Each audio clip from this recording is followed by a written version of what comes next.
लग्नानंतर होईलच प्रेम या मालिकेच्या आजच्या भागामध्ये मी तुम्हा सर्वांचे अगदी मनपूर्वक स्वागत करते। आजच्या भागामध्ये आपल्याला पाहायला मिळतं की काव्या पार्थला म्हणते, मला तर काहीच कळत नाहीये की नक्की या IIP रोडचं काय करायचं, कुठून सुरुवात करायची, काहीच कळत नाहीये। पण पार्थ, असं तर नसेल ना की मी काहीच करू शकणार नाही? बघा ना, ते पोलीस सुद्धा असंच म्हणाले की तुम्ही काहीच करू शकत नाही, तुम्ही प्रेग्नेंट आहात, आराम करा। तर पार्थ काव्याला म्हणतो, कोणी काही बोलेल आणि तुम्ही त्यांच्या बोलण्यावर विश्वास ठेवाल? काव्या, जगात अशी कुठलीच गोष्ट नाहीये की जी काव्या पार्थ देशमुख यांना जमणार नाही। मान्य आहे की आता काही तोडगा निघत नाहीये, पण मला खात्री आहे की यावर तुम्ही नक्कीच तोडगा काढाल आणि तो IIP रोड तुम्ही नक्कीच ठीक कराल। कोण कितीही काही बोललं तरी तुम्ही मागे हटणार नाही, कारण तुम्ही ते करून दाखवाल याची मला खात्री आहे।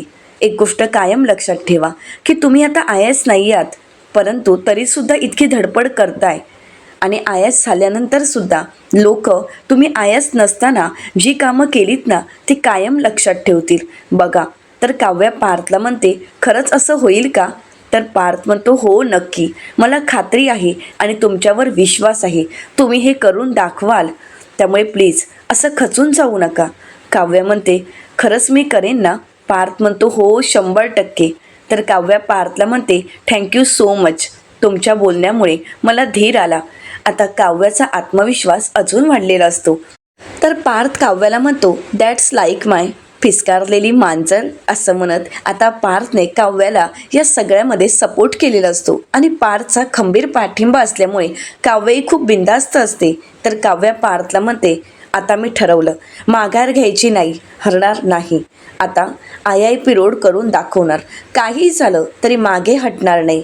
आणि आता बघा मी त्या IIP रोडमध्ये काय बदल करते आणि कसा करते। कोणतीही परिस्थिती आली तरीसुद्धा ही काव्य आता माघार घेणार नाही। तर दुसरीकडे पाहायला मिळतं, नंदिनी मात्र खूप अस्वस्थ असते। आता नंदिनी रूममध्ये येताच जीवा पाहतो आणि विचारतो, काय गं, अजूनही त्या दुधाचाच विचार करतेस का?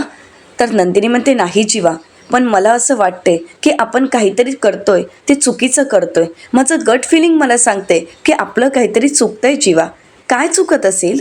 तर जीवा नंदिनीला म्हणतो, आत्तापर्यंत आपल्या आयुष्यात इतक्या गोष्टी घडल्यात, रादर घडतायत, आणि तरीसुद्धा तू एवढ्याशा गोष्टीचा इतका विचार करतेस का? प्लीज या गोष्टीचा विचार करू नकोस। नंदिनी, अगं आज आपण आयुष्यातल्या सुंदर गोष्टीसाठी जाणार आहोत, जी गोष्ट जी आज आपल्या आयुष्याला एक वेगळं वळण देणार आहे, आपलं आयुष्य बदलणार आहे। त्यामुळे प्लीज तुझ्या चेहऱ्यावरचं स्माईल पुन्हा घेऊन ये, तुझ्या चेहऱ्यावर असणारी ही काळजी झटक ना प्लीज। तर त्याचवेळी आता मानिनीताई जीवा आणि नंदिनीला आवाज देतात। तर जीवा म्हणतो, बोल ना आई। मानिनीताई म्हणतात, तुम्हा तिघांसाठी अंगारा घेऊन आली आहे, असं म्हणत मानिनीताई जीवा नंदिनी यांना अंगारा लावतात आणि त्यानंतर नंदिनीच्या पोटाला। आता नंदिनी मात्र शांतच असते। तर आता मानिनीताई नंदिनीला म्हणतात, नंदिनी थोडं थोडं पोट दिसायला लागलंय ग? तर नंदिनी म्हणते, हो आई। मानिनीताई म्हणतात, देवाचीच कृपा। आता जीवा नंदिनी मात्र काहीच बोलत नाही। तर आता जीवा मानिनीताईंना म्हणतो, आई आशीर्वाद दे, असं म्हणत नंदिनी आणि जीवा दोघंही मानिनीताईंचे आशीर्वाद घेतात। तर मानिनीताई म्हणतात, काय रे, आज तुम्ही दोघं जोडीने पाया काय पडताय? आणि जीवा म्हणतोय की आई आशीर्वाद दे, नक्की काय, आज काही विशेष आहे का? तर नंदिनी आता विक्रम यांना म्हणते की हो बाबा, आज खूप स्पेशल दिवस आहे। विक्रम म्हणतात, हो पण नक्की काय आहे ते कळेल का? तर आता जीवा म्हणतो, आज आम्ही ना एका नवीन प्रोजेक्टला सुरुवात करतोय, आजपासून एका नवीन कामाची सुरुवात। तर विक्रम म्हणतात, वा, खरंच खूप छान आहे, पण आता हे नवीन प्रोजेक्ट तरी दुसऱ्या कोणाच्या हातात जाणार नाही याची काळजी घ्या म्हणावं, असं म्हणताच आता नंदिनी आणि जीवा शांतच होतात। तर विक्रम त्या दोघांना शुभेच्छा देत म्हणतात की ऑल द बेस्ट, असं म्हणत ते तिथून निघून जात असतात। तर त्यावेळी जीवा त्यांना आवाज देत म्हणतो, विक्रम देशमुखचा मुलगा आहे मी आणि मला निसटून गेलेलं परत मिळवता येतं। परंतु हे बोलत असताना जीवाचे डोळे पाणावलेले असतात, पण विक्रम खुश होतात। त्यांना हेच हवं असतं की जीवाचा आत्मविश्वास, आणि जीवा अगदी ठणकावून सांगतो की गेलेलं परत मिळवता येतं मला। आणि ते ऐकून विक्रम खुश होतात आणि तिथून निघून जातात। इथे मात्र जीवा आणि नंदिनी विक्रम यांच्याकडे पाहत असतात। विक्रम पुन्हा एकदा मागे वळून त्या दोघांकडे पाहतात, पण काही न बोलता आपल्या रूमच्या दिशेने निघून जातात। आता नंदिनी जीवाला सावरते आणि म्हणू लागते, जीवा नका इतका विचार करू आणि नका स्वतःला त्रास करून घेऊ. अहो आपलेच बाबा आहेत ते, मग आपल्यावर रागवणार आणि आपल्याला माफही करणार. नका एवढा विचार करू. तर जीवाही शांत होतो. तर त्याचवेळी पार्थ आणि काव्या तिथे येतात. काव्या म्हणते, जीवा आणि नंदिनी ताई कुठे निघालंय का तुम्ही बाहेर? नंदिनी म्हणते, नाही असं बाहेर असं नाही, पण आज वेळ मिळालाच आहे तर म्हटलं जीवांना वेळ देऊ. म्हणजे बाळांचं बोट धरता धरता नवऱ्याचं बोट सुटायला नको ना, म्हणून. तर आता पार्थ नंदिनीला म्हणतो, अगदी बरोबर बोललात हा. म्हणजे बरेच असे कपल असतील की बाळाचा विचार करता करता, बाळासाठी का होईना पण नकळतपणे आपल्या नवऱ्याचा हात मात्र सुटत असेल. तर जीवा म्हणतो, पण खरं सांगू का दादा, बाळांच्या मागून धावण्यात पण वेगळीच गंमत असते ना. तर पार्थ म्हणतो, हो खरंच खूप छान वाटतं ते. पण हो, आता तुम्ही दोघंही जाताय तर एकमेकांसाठी वेळ द्या, एकमेकांसोबत वेळ घालवा. तर काव्या म्हणते, हॅव अ गुड डे, तुमचा आजचा दिवस आनंदात जावो, असं म्हणत काव्या नंदिनीला मिठी मारते. तर पार्थ जीवाला. आता पार्थ आणि काव्या त्या दोघांनाही शुभेच्छा देतात आणि म्हणून दोघंही खूप खुश होतात, कारण त्यांना शुभेच्छांची आणि आशीर्वादांची खूप गरज असते. तर दुसरीकडे पाहायला मिळतं, वसुहत्या त्यांच्या रूममध्ये असतात आणि आशाताईंना त्यांनी बोलावलेलं असतं. वसुहत्या म्हणतात, बरं झालं तू आलीस, ती आता सामानाची पिशवी आहे ना, ती अडगळीच्या खोलीत नेऊन टाक. तर आशाताई म्हणतात, लादी पुसायचं काम अर्धवट टाकून मी आली आहे, अगोदर लादी पुसते आणि मग हे काम करते ना. तर वसुहत्या म्हणतात, काम चुकारपणा कसा करायचा ना हे तुला अगदी बरोबर माहीत आहे. हेच जर काम मानिनीने सांगितलं असतं ना तर लगेच केलं असतं, पण मी सांगितलंय ना, मग त्या कामाकडे दुर्लक्षच करायचा, हो की नाही? ते जमणार नाही. मी जे काम सांगितलं आहे ते आत्ताच पुरं करायचं. जा, ही पिशवी घे आणि आत्ता जाऊन अडगळीच्या खोलीत टाक. आशाताई ती पिशवी घेतात आणि अडगळीच्या खोलीच्या दिशेने निघून जातात. इकडे वसुहत्याची खूप चिडचिड झालेली असते. वसुहत्या म्हणतात, हिची नुसती नेहमी नाटकं असतात. दुसरीकडे पाहायला मिळतं, जीवा आणि नंदिनी क्लिनिकला पोहोचलेले असतात. तर डॉक्टर आता जीवा नंदिनीला समजावत म्हणतात, आज आपण एमजीओ ट्रान्सफरची प्रोसेस करणार आहोत. थोडक्यात म्हणजे बाळाच्या वाढीसाठी, बाळ तयार होण्यासाठी आई वडिलांकडून ज्या 2 गोष्टी लागतात त्या आज आपण डॉक्टर आर्या यांच्या शरीरात, त्यांच्या पोटात सोडणार आहोत. तिकडे त्याची वाढ होईल आणि मग आई प्रेग्नेंट आहे हे आपल्याला कळेल. आता नंदिनीला आर्याची काळजी वाटत असते आणि म्हणूनच नंदिनी डॉक्टरांना म्हणते, डॉक्टर मला एवढंच विचारायचं होतं की हे सगळं करत असताना या सगळ्या प्रोसेसमध्ये आर्याला त्रास तर नाही ना होणार? तर डॉक्टर म्हणतात, जास्त होणार नाही पण थोडा होणारच ना, कारण आई होणं सोपं नसतं ना. आता डॉक्टरांच्या या वाक्यामुळे नंदिनी मात्र शांतच होते. तर डॉक्टर म्हणतात, बरं चला मी माझ्या कामाला सुरुवात करते, असं म्हणत डॉक्टर तिथून निघून जातात. तर आर्या जीवा आणि नंदिनीला म्हणते, जन्मीजय नंदिनी, प्लीज असं तोंड नका ना पाडू, मी तुमच्यासाठी एवढं तर नक्कीच करेन, त्यामुळे काळजी नका करू. तर नंदिनी आर्याचे आभार मानत म्हणते, थँक्यू आर्या, खरंच. आता जीवा आर्याला म्हणतो, आजपर्यंत जे मी नंदिनीसाठी करत आलोय तेच आता मला तुझ्यासाठी सुद्धा करायचं आहे. आता हे ऐकून नंदिनीला धक्काच बसतो. तर नकळतच जीवा आता आर्याचे पाय धरतो, म्हणजे तिच्या पाया पडतो आणि हे पाहून आर्या म्हणते, जन्मीजय काय करताय तुम्ही हे? तर त्यानंतर नंदिनी आर्याला म्हणते, जे जीवांनी केलंय ते मला सुद्धा करू दे आर्या, प्लीज, असं म्हणत नंदिनी सुद्धा आर्याच्या पाया पडते. खरं तर दोघांनाही आर्याचं कौतुक वाटत असतं आणि आर्याचे आपल्यावर खूप उपकार आहेत हेही जाणवत असतं. या क्षणाला त्या दोघांसाठी आर्या म्हणजे देव असते. तर आता नंदिनी आर्याला म्हणते, तुला माहीत नाही आर्या, पण या क्षणी का होईना पण तू आमच्यासाठी देव आहेस ग. अगं तू देवासारखी धावून आली आहेस आमच्यासाठी. आर्या, अगं तुझ्यामुळे आमच्या आयुष्यात सगळ्यात मोठा बदल होणार आहे. तुझ्यामुळे आमच्या आयुष्यात एक नवं आशेचं किरण निर्माण झालंय. अगं तुझ्यामुळेच आम्हाला आमच्या आयुष्याला वळण देणारं आमचं बाळ मिळणार आहे. खरंच आर्या, अगं हे उपकार आम्ही कधीच विसरू शकणार नाही. तर आर्या जीवा आणि नंदिनीला म्हणते, प्लीज तुम्ही दोघंही असं काही करू नका आणि बोलूही नका. खरं तर तुम्ही मला ही संधी देताय हीच माझ्यासाठी खूप मोठी गोष्ट आहे, त्यामुळे प्लीज तुम्ही माझ्या पाया वगैरे पडू नका. खरं तर या सगळ्यासाठी मीच तुम्हाला थँक्स म्हणायला हवं, असं म्हणत आर्या नंदिनी आणि जीवाला थँक्स म्हणते. तर त्याचवेळी सिस्टर येतात आणि म्हणू लागतात, मॅडम ओटी रेडी आहे, चला. आता आर्या दोघांना जवळ घेते, त्यांना धीर देते आणि त्यानंतर आर्या निघणार तर त्याचवेळी तिच्या मोबाईलचा अलाराम होतो. तर जीवा तिला आठवण करून देत म्हणतो, तुझ्या पिल्सची वेळ झाली आहे. आर्या म्हणते हो, पण आता त्या बॅगमध्ये आहेत, पर्समध्ये आहेत, मी नंतर घेते. असं म्हणत आर्या आता ओटीमध्ये निघून जाते. इथे मात्र नंदिनीचा जीव कासावीस होत असतो. नंदिनीला घरी घडलेला तो क्षण आठवत असतं. दुधाचं असं अचानक फाटणं हे सगळं अशुभ असतं असं नंदिनीला वाटत असतं. नंदिनी त्याच गोष्टीचा विचार करत असते. तर त्यावेळी जीवा नंदिनीला म्हणतो, काय सगळं व्यवस्थित आहे ना, आपल्या मनासारखं होतंय ना, मग काय एक सगळ्या गोष्टीचा विचार करतेस? सकाळी उगाचच तू या सगळ्या गोष्टीचा विचार करत होतीस. दूध फाटलं अशुभच असतं, काय नाही काय असा विचार नको करूस नंदिनी. तर आता नंदिनीच्या मनात दुसराच विचार चालू असतो. नंदिनी मनाशीच म्हणते, आर्या तिची गोळी कधीच विसरत नाही आणि तिचा टाईमही चुकवत नाही. मग आजच तिने गोळी का घेतली नसेल? आता तर तिच्या गोळीचा टाईम झाला होता आणि ती तर पर्समध्ये होती. मग तरी सुद्धा तिने गोळी का नाही घेतली? नंदिनी आता आर्याच्या अशा वागण्याचा विचार करत असते. तर दुसरीकडे आर्या जीवा आणि नंदिनीसाठी त्यांच्या आयुष्यातला आनंद मिळवून देण्यासाठी आता सज्ज झालेली असते.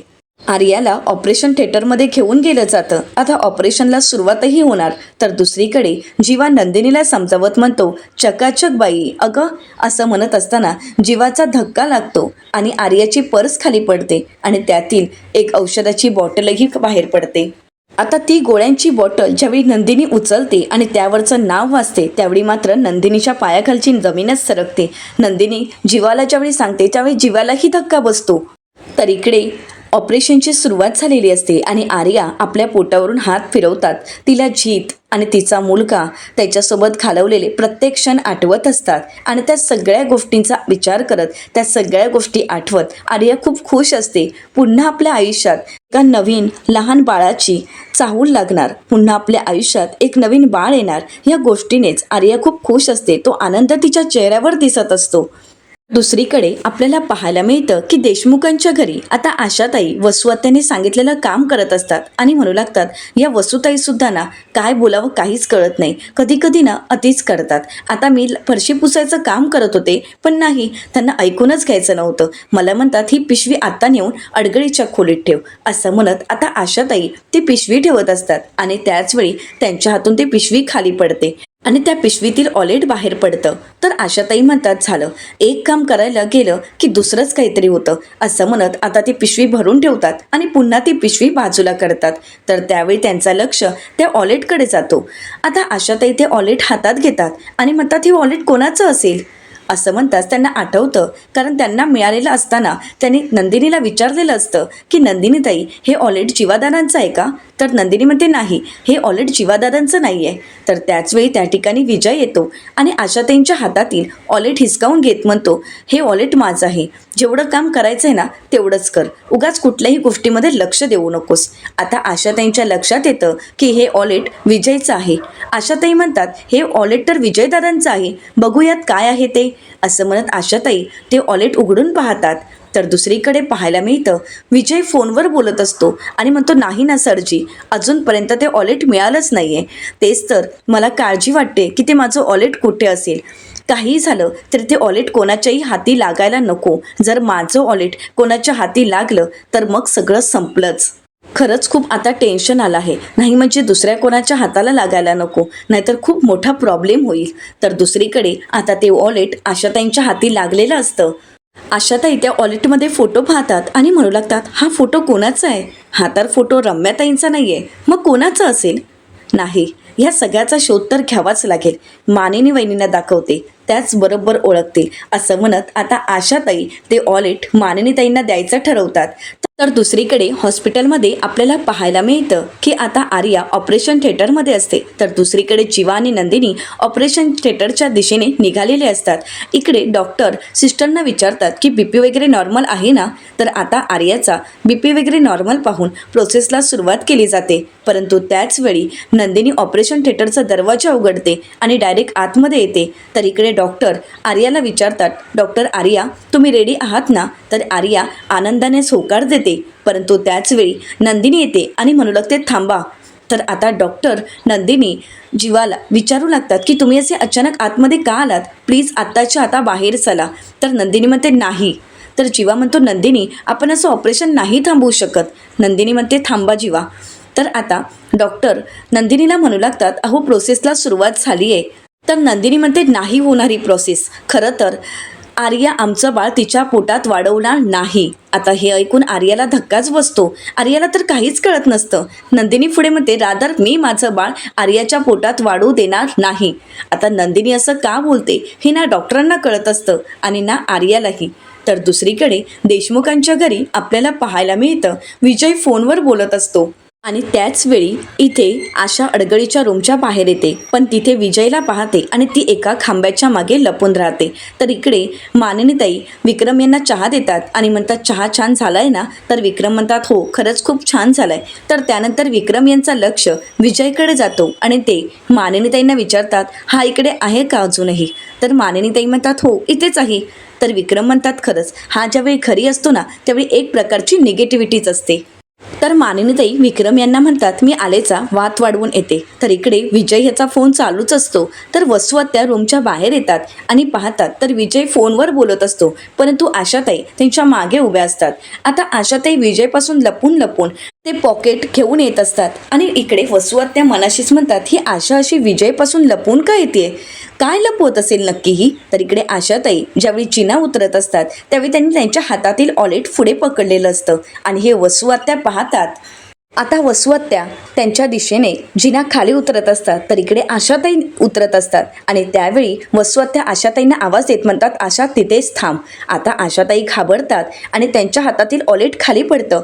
मानिनीताई आशाताईंकडे पाहतात. तर आता मात्र कोणाला काहीच कळत नसतं, परंतु त्यावेळी विजयचा लक्ष जातो आणि विजयच्या लक्षात येतं की हे ऑलेट तर आपलं आहे. विजय म्हणतो पण आता जर मी उचलायला गेलो तर माझंच पितळ उघडं पडेल. नाही आता मला वाट पाहावी लागेल. तर इकडे वसू आत्या आशाला आवाज देत म्हणतात आशा ते ऑलेट उचलायचं नाही. तर इकडे मानिनीताई ते ऑलेट उचलण्यासाठी पुढे येत असतात. खरं तर आशाताईस खुणावून ते ऑलेट उचलायला सांगत असतात, परंतु मानिनीताई येण्याअगोदरच विजय खाली उतरत आहे हे त्यांच्या लक्षात येतं आणि म्हणूनच मानिनीताई विक्रम यांना खुणावून ते पॉकेट उचलायला सांगतात. आता विजय जिना उतरून खाली येत असतो तर विक्रम धावत वळत पुढे जातात आणि विजय घेण्या अगोदरच ते ऑलेट आपल्या ताब्यात घेतात आणि विजयला म्हणतात तुझ्यापेक्षा मीच फास्ट आहे नाही का. तर आता विजयला ते विचारतात हे ऑलेट हवंय का. तर विजय घ्यायला जाणार, परंतु आता विक्रम यांनी ते ऑलेट मानिनीताईंच्या दिशेने भिरकावलेलं असतं. आता मानिनीताई लगेच कॅच घेतात. तर विक्रम कौतुक करतात आणि म्हणतात वा वा मानिनी तू कॅच घेतली आहेस. इकडे मानिनीताई ते ऑलेट उघडून पाहतात. इथे मात्र विजय पूर्णपणे घाबरून गेलेला असतो. वसू आत्यांनाही काहीच कळत नसतं. तर दुसरीकडे आपल्याला पाहायला मिळतं की हॉस्पिटलमध्ये आता डॉक्टर नंदिनीला विचारतात की हा सगळा काय प्रकार आहे, तुमचं नक्की काय चाललंय, तुम्ही ऑपरेशन थिएटरच्या आतमध्ये येताय आणि हे सगळं तुम्ही आत्ता बोलताय आणि तेही शेवटच्या क्षणी. आता आर्या नंदिनीला विचारते नंदिनी अगं काय चाललंय जन्मीजय. तर आता जीवा डॉक्टरांना म्हणतो डॉक्टर प्लीज प्लीज आम्हाला फक्त एकदा आर्याशी बोलू द्या, आर्या मी तुला सगळं काही सांगतो. असं म्हणत आता जीवा नंदिनीला शांत करत असतो, परंतु डॉक्टर मात्र खूप चिडलेले असतात. डॉक्टर म्हणतात ऑपरेशन करता त्यांना रेडी केलं आहे, मी ऑपरेशन करण्यासाठी इथे रेडी आहे आणि तुम्ही या क्षणाला मला बोलताय की डॉक्टर आर्या यांच्याशी तुम्हाला बोलायचं आहे. एवढं काय इम्पॉर्टंट आहे की जे तुम्ही थोड्या वेळानंतर बोलू शकत नाही. तर नंदिनी म्हणते आहे इम्पॉर्टंट, जे आम्हाला आमचं बाळ तिच्या शरीरात जाण्या अगोदर तिच्याशी बोलून घ्यायचं आहे, तो विषय आम्हाला आत्ताच तिच्याशी बोलायचा आहे, नाहीतर तुम्ही सगळी प्रोसेस थांबवा, आम्हाला नको आहे आमचं बाळ. आता हे ऐकून डॉक्टरांना धक्काच बसतो. तर इकडे आर्या नंदिनीला अशा अवस्थेत पाहून तिला तर काहीच कळत नसतं की नंदिनी एवढी का चिडते. परंतु आर्या आता डॉक्टरांना म्हणते डॉक्टर प्लीज मी तिच्या वतीने माफी मागते. Doctor I am really sorry, पण नक्कीच काहीतरी महत्त्वाचं असेल आणि म्हणूनच नंदिनी इथपर्यंत आली असावी, नाहीतर मला खात्री आहे की नंदिनी असं नाही वागणार. प्लीज डॉक्टर प्लीज आम्हाला एवढं सहकार्य करा. असं म्हणत आर्या आता स्ट्रेचरवरून खाली उतरते. तर दुसरीकडे देशमुखांच्या घरी आपल्याला पाहायला मिळतं मानिनीताईंच्या हाती असणारं ऑलेट घेण्यासाठी वसू आत्या पुढे येतात आणि विजयसुद्धा पुढे येतो. मानिनीताईंच्या हातातील पॉकेट पाहून विजय म्हणतो ते पॉकेट माझं आहे. तर मानिनीताई म्हणतात अच्छा म्हणजे हे पॉकेट तुमचं आहे. तर अच्छा आत्ता लक्षात आलं. विक्रम तुम्हाला माहिती आहे का एक व्यक्ती इथे आल्यापासून दिवस म्हणू नका, रात्र म्हणू नका, काही ना काही शोधते. पण आत्ता मला कळतंय की ती व्यक्ती काय शोधत होती. हे पॉकेट हरवलं होतं, हो की नाही विजयराव? असं म्हणताच आता विजय मात्र शांतच होतो. तर त्यानंतर वसुआत्या मानिनीताईंच्या हातातील पॉकेट घेतात आणि म्हणू लागतात, मानिनी अगं काय चाललंय? तर मानिनीताई ते पॉकेट पुन्हा घेतात आणि म्हणतात, अहो बघू तरी द्या त्यामध्ये काय आहे. वसुआत्या म्हणतात, बघायची काय गरज आहे, पॉकेटच आहे ना. आणि आता आपल्याला कळलंय ना की ते विजयरावांचं पॉकेट आहे, मग आपण देऊन टाकूयात ना. तर मानिनीताई ते पॉकेट पुन्हा एकदा हिसकावून घेतात आणि म्हणू लागतात, तुम्ही माझ्याशी भांडताय का वसुताई? अहो पण तुम्हाला खरं सांगू का, अहो काय या पॉकेटात आहे ते आपल्याला कळायला नको का? समजा माझी एखादी वस्तू हरवली असती तर मी दिवस रात्र ती शोधली असती, पण घरातील एखादी व्यक्ती जर समोर आली असती तर मी तिला विचारलं असतं ना की माझी वस्तू तुला दिसली आहे का? तर काव्या म्हणते हो बरोबर आहे. तर पार्थ म्हणतो हो ना अगदी बरोबर आहे. तर मानिनीताई म्हणतात, पण वसुताई तुमचा हा आगाऊ जावई रात्र काहीतरी शोधत होता आणि त्यावेळी मी त्यांना विचारलं की काय शोधताय? तर काय म्हणाला माहिती आहे का? काही नाही, माझ्या पायाला काहीतरी टोचत होतं ना ते बघत होतो. आणि वर जाऊन काय म्हणतोय की तुमच्या घरात 2-2 गरोदर सुना आहेत ना, उगाच त्यांना काहीतरी टोचायला नको, एवढंच मला वाटतंय, हो की नाही? असं म्हणत आता मानिनीताईंनी विजयचं सगळं सत्य सगळ्यांसमोर सांगितलेलं असतं. वसुआत्या पुन्हा एकदा ते पॉकेट हिसकावून घेतात आणि म्हणतात, मानिनी अगं कशाला उगाच पाहतेस? तर विक्रम म्हणतात, अगं पण तू का वकिली करतेस त्याची? आम्हाला त्याचं पॉकेट बघायचं आहे ना, आता कर नाहीतरी तर डर कशाला? अरे काहीच नाहीये तर तू घाबरतोय कशाला? दे बरं तू मानिनीकडे ते पॉकेट. वसुआत्या काही द्यायला तयार नसतात.